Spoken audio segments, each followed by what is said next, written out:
Well, the five freedoms were developed in about 1994, and they refer to areas where it was considered valuable to have animals free of particular experiences or negative states, and then sort of negative experiences.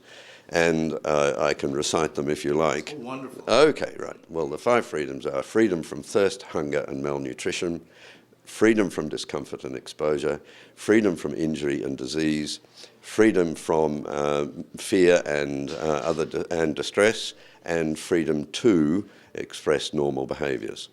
Right. Which would be difficult at times in a state where you're preparing them to go to market. Well, one of my messages is that at the time it was a really good way of thinking about animal welfare because it covered the full dimensions of it as it was understood then. But our knowledge has improved significantly over that period, so really talking about freedom from these things is biologically inaccurate and misleading. Certainly. Do you mind just taking a tiny step? Oh, this way. Yeah, back that way again. Perfect. Okay. I didn't want the poster coming Out of my head. Wonderful.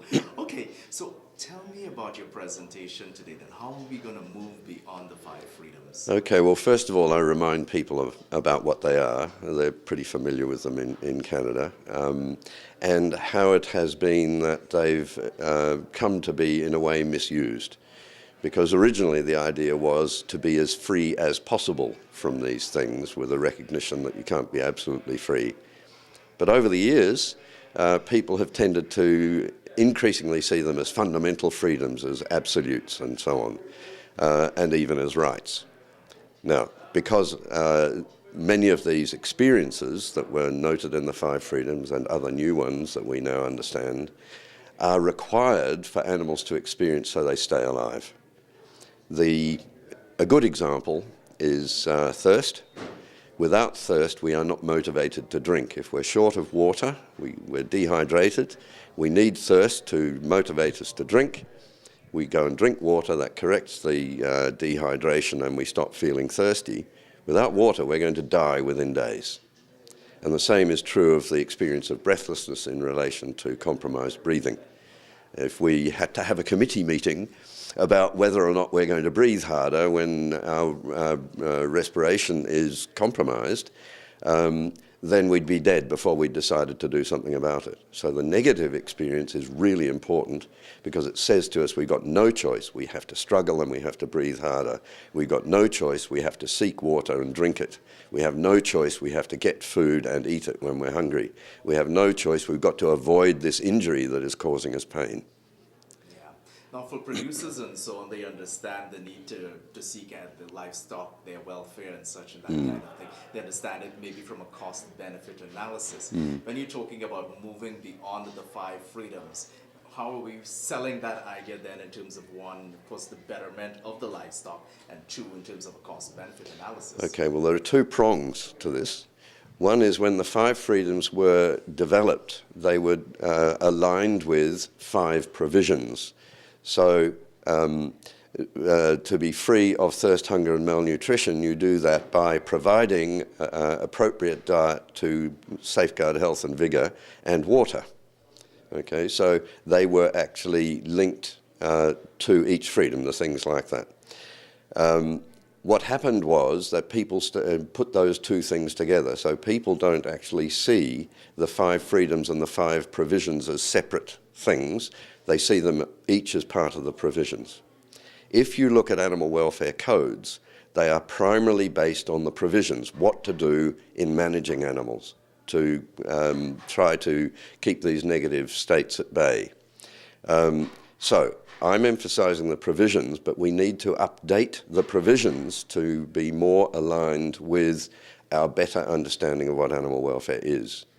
And what that includes now is not just minimising those negative experiences that we need to be able to experience in order to stay alive, but also recognising that animals can have positive experiences. Yeah, that might be difficult for some people to accept when they think, oh, at the end of the day they're going to market. How would you deal with a critique like that? Well, Yes, we do. Our focus on animal welfare has been primarily minimising negative experiences in states. That's without question, and that's about survival. That's keeping them alive. And the grazier even the grazier who cares about animals has been doing that and thinking that he's been getting good welfare. But that's providing neutral welfare. Now, if we want animals to have positive welfare experiences, and the idea is to have them prior to being taken off for slaughter, so that on balance their lives are better, rather than just negative to neutral. Selling it in terms of production isn't the point. Selling it in terms of responsibility, selling it in terms of caring for animals, demonstrating that you're caring for animals in a way that maintains social license, is the issue. Right. And as well, you probably can talk about that conversations being had in terms of the meat being stress-free. You can also talk about moving more and more in that direction to increase the happiness of the animal and reduce its stress while it's being prepared for market.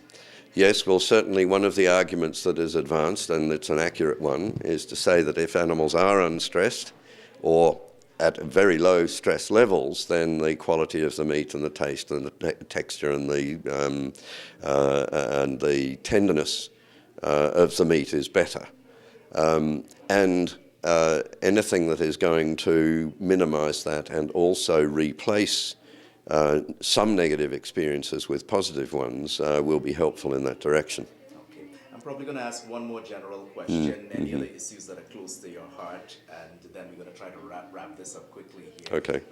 Any other aspects of your presentation today that you're going to use that we haven't chatted about yet to use to sell this idea over of how we're moving beyond the 5 freedoms? Okay, well, there are two elements. One is that the negative experiences animals and we can have originate in two ways. One is from inside the body, reflecting what the state in the body is, and that's the thirst, hunger, breathlessness, things like that. And the other is the animal's perception of its external circumstances, sensed through eyes, ears, nose, skin, etc. So that is the anxiety, fear, depression, and boredom and things like that. So it's the second area where we can make a difference. We can't get positive welfare in and of itself with the first one, with thirst, hunger, etc. That's in the negative to neutral range. These other ones, the external inputs that influence the animal's perception of its circumstances, are the ones we can change by changing the environments that they're in, by giving them opportunities to engage in behaviours that they find rewarding. And that's the big change. So we have, the bottom line really is animal welfare management animal welfare management as the focus requires two things.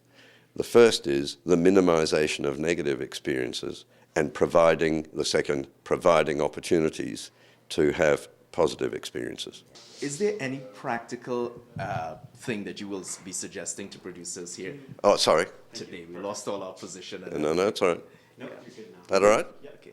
Okay. So one practical suggestion then that you can leave with producers today as we look at that final aspect of your presentation then, how to make things better. Okay. Well, I'll be giving quite a few examples. And my suggestions are going to be to look at those examples and then go back to the farm and say, is there even just one thing I can do that is practical and economic and relatively easy to do to make a difference in my animals, in my circumstances? And they can be to do with the extent to which the environment is variable and interesting, the extent to which diet is varied and offering different tastes, the opportunities for animals that are social animals to bond, the opportunities if they are rearing young for them to do that, young animals to play, etc. Wonderful. Dr. Mellor, thank you very much. Thank you very much. Good luck in your presentation. Thank you.